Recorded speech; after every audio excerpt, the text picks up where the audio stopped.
ओम नमो नारायण। मित्रों, आज मैं आपको मानसिक विकार के बारे में बताऊंगा। देखो, मानसिक विकार जो है यह दो पद्धति से आता है। एक तो अपने पूर्वजों से आता है, माता या पिता, इनकी 3 पीढ़ी, उसमें कोई तो भी एखादा ऐसा इंसान रहता है, तो वो परंपरागत पद्धति से वैसे गुण आने वाले पीढ़ी में आते हैं। वो एक कारण होता है। दूसरा एक कारण ऐसा होता है कि आप जिंदगी जीते समय अगर आपके मन के ऊपर कोई ऐसा प्रभाव हो, कोई ऐसी चीज हो कि जो आपके मन के हिसाब से नहीं हो रही है और तब भी आप वो क्रिया करना चाहते हैं, लेकिन परिवार का आपको साथ नहीं है, या फिर कोई स्थिति आ गई कि भाई जिसमें जो है आपको सोच विचार नहीं कर सकते, आपके चित्त को, मन को वो परिस्थिति दूषित कर देती है, तो उसके बाद मनोविकार लग जाता है। तो इसमें सिंपल से जो है कुछ सिम्टम्स है कि जैसे समाज में कैसे जीना चाहिए, किससे कैसी बात करनी चाहिए, या कैसा रहन सहन होना चाहिए, या फिर दूसरे लोग जो कर रहे हैं उस पद्धति से अपन सोच रहे या नहीं सोच रहे, या फिर अपने में जो है नकारात्मक भूमिका बहुत सारी आ जाती है। आपको कुछ आवाजें ऑटोमेटिक सुनाई देती है, या तो फिर आपको कुछ भी बात अगर बोलने जाए तो आपको एकदम तिरस्कार आ जाता है, यानी आपको बात सूट नहीं होती है। तो ऐसी चीजें अगर कुछ आपको लगे तो समझ लेने का भाई मानसिक विकार आपको है। आयुर्वेद शास्त्र ने जो है 5 प्रकार का जो है यह मानसिक रोग बताया है। एक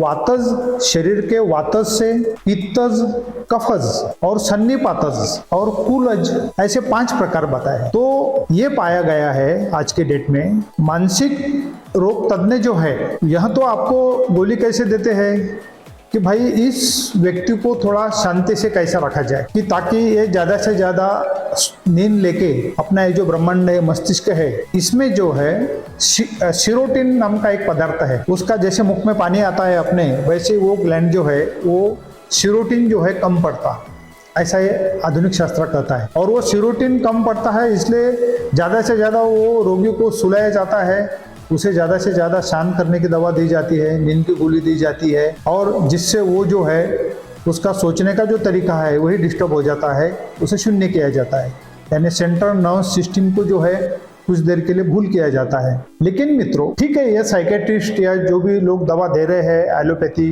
दे रहे हैं, वो ठीक है, वो देना भी जरूरी है, नहीं तो ये यहाँ जो रोगी है, मानसिक रोगी, ये कुछ भी कर्म कर सकता है, वो किसी को मार भी सकता है, किसी को ईजा हो सकता है, किसी का मर्डर भी कर सकता है, तो उसके लिए वो ठीक है। आप उसके बुद्धि को जो है शांत रखते हैं, सुलाते हैं।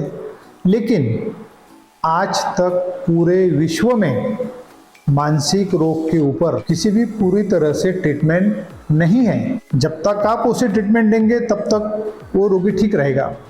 जिस दिन आप उसका गोली बंद कर देंगे उसके बाद उसकी अवस्था ऐसी होती है। हमने कई सारे हमारे जो मित्र जो है साइकेट्रिस्ट, उनसे हमने बात किया कि सर क्या इसमें आपका एलोपैथी में क्या सोल्यूशन है, तो उन्होंने कहा कि सर देखो, इसमें जैसे मानसिक रोगी एग्रेसिव होता है तो उसके लिए तो हमारे पास ट्रीटमेंट है, उसे तो हम जो है शांत करके रख सकते हैं, लेकिन यह बीमारी पूरी तरह से जाएगी ऐसा कुछ हम दावा नहीं कर सकते। तो मित्रों, मैं आपको एक बात बताना चाहता हूं कि आयुर्वेद शास्त्र के अंदर हमें मानसिक रोगी का पूरी तरह से निदान करने के लिए आप हमारे भारतीय आयुर्वेद अध्यात्म योगपीठ नासिक, यहाँ आश्रम में रोगी को आप ला सकते हैं। यहाँ आपको कंसल्टिंग का किसी भी प्रकार का चार्ज नहीं रहेगा, रोग निदान करने का भी चार्ज नहीं रहेगा। आप रोग निदान करके फाइल बना के यहाँ से जा सकते हैं। मेरा ये तजुर्बा है, मेरा अनुभव है, यह बताता है कि मानसिक रोगी को अगर क्या उसका शरीर वातज है, क्या वात की प्रकृति की वजह से उसे वह मानसिक रोग लगा है, या पित्त की प्रकृति की वजह से उसे मानसिक रोग लगा है, या कफ की प्रकृति से उसको मानसिक रोग लगा है, या फिर सन्निपातज यानी किसी प्रकार का शरीर के अंदर ज्वर का प्रवेश होना, गर्भ रहते समय ही माता को जो है कभी जो है उस पे गर्भ में जो है वो गर्भ नाड़ी के द्वारा वो बुद्धि में जाके उसकी बुद्धि भ्रष्ट कर देता है, तो क्या वो रोग है? या 5वां कारण जो है वो उसका कुल देवता यानी यक्ष, गंधर्व, राक्षस, पिशाच और देव, इनके प्रकोप के वजह से भी यह रोग होता है। मॉडर्न साइंस इस चीज को मानने को तैयार नहीं, लेकिन मित्रों, हमने ऐसे ऐसे रोग ठीक किए हैं कि जिनका पूजा होम हवन करने से हमारे आश्रम में दूसरे तीसरे दिन ही पेशेंट के अंदर जो है ऑटोमेटिक उसमें शांतता आ जाती है, उसका मन जो चंचल था वो स्थिर हो जाता है। तो मित्रों, मैं यह कहना चाहता हूँ कि किसी मानसिक रोगी को आप किसी रिहैबिलिटेशन सेंटर में भेज देंगे, वहाँ तो उसको शांत करने की दवा है, लेकिन पूरी तरह रोग जाने की दवा नहीं है। या किसी मानसिक रोगी के पास जाके आप उसको ट्रीटमेंट दे रहे हैं, उसे आप नशा दे रहे हैं, वो भूल में है, वो इसका इलाज नहीं है। तो मैं ये चाहता हूँ उनका मैं नाड़ी परीक्षण कर क्या वातस, पित्तस, कफस, सन्निपातस या जो है आपको कुल के हिसाब से वो रोग आया है, उसका मैं ठीक तरह से रोग निदान करता हूँ, उसे महीने का ट्रीटमेंट देता हूँ। और हमारा महीने का ट्रीटमेंट आपको 1000 रुपये के ऊपर नहीं जाएगा। चाहे आपको किसी प्रकार का मानसिक रोग हो, 1000 का ही महीने का ट्रीटमेंट मिलेगा आपको। अगर आप ट्रीटमेंट ले जाते हैं, रोगी को 6 महीने ट्रीटमेंट दो और देखो क्या होता है, बहुत सारा ट्रिमेंडस उसमें फर्क आता है। क्योंकि जो इसमें जो बुद्धि है आपका, तो आपके मनोवह स्रोत जो है, जैसे आपके कुएं के अंदर जो झरा आता है पानी का, उस पद्धति से स्रोत से ब्रेन के अंदर, ये ब्रह्मांड के अंदर, वो स्रोत ठीक तरह से जो है वो स्त्रावित नहीं होते।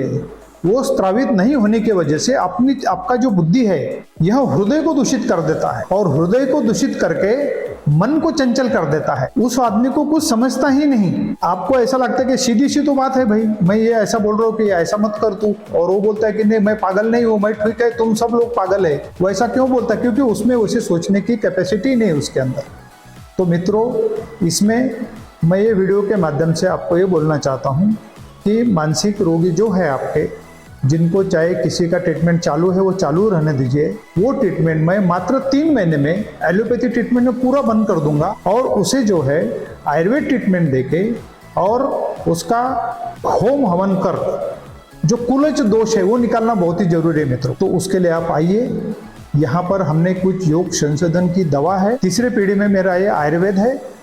आयुर्वेद में कुछ ऐसी जड़ी बूटियाँ हमने तैयार की है कि जो जड़ी बूटियाँ देने से सिजोफ्रेनिक पेशेंट, साइको पेशेंट, जिसका मन चंचल है, ऐसे सब रोगी को आप मेरे पास लेके आइए, इसका आप फायदा उठाइए। यह हमारा भारतीय आयुर्वेद अध्यात्म योगपीठ यह नासिक में स्थित है। आपके रहने की, खाने की सब यहाँ सुविधा है।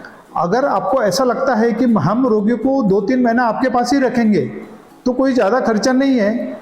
हम जो है उसका 20,000 लेते हैं 1 महीने का। खाना पीना, रहना, ट्रीटमेंट, यह सब उसमें आता है। और यहाँ पर जो है शारीरिक और मानसिक दोनों का भी हम ट्रीटमेंट उसके लिए करते हैं। तो मित्रों, यह हमारा फर्स्ट एंड लास्ट वीडियो मानसिक रोग के ऊपर है, आप उसका लाभ उठाइए। आयुर्वेद, आध्यात्मिक दोनों ट्रीटमेंट के सिवा मानसिक रोग नहीं जाता है मित्रों, क्योंकि यह कुलज दोष रहता है और शारीरिक भी दोष रहता है, दोनों को एक साथ ट्रीटमेंट करना पड़ता है। तो उसका लाभ उठाइए। ओम नमो नारायण।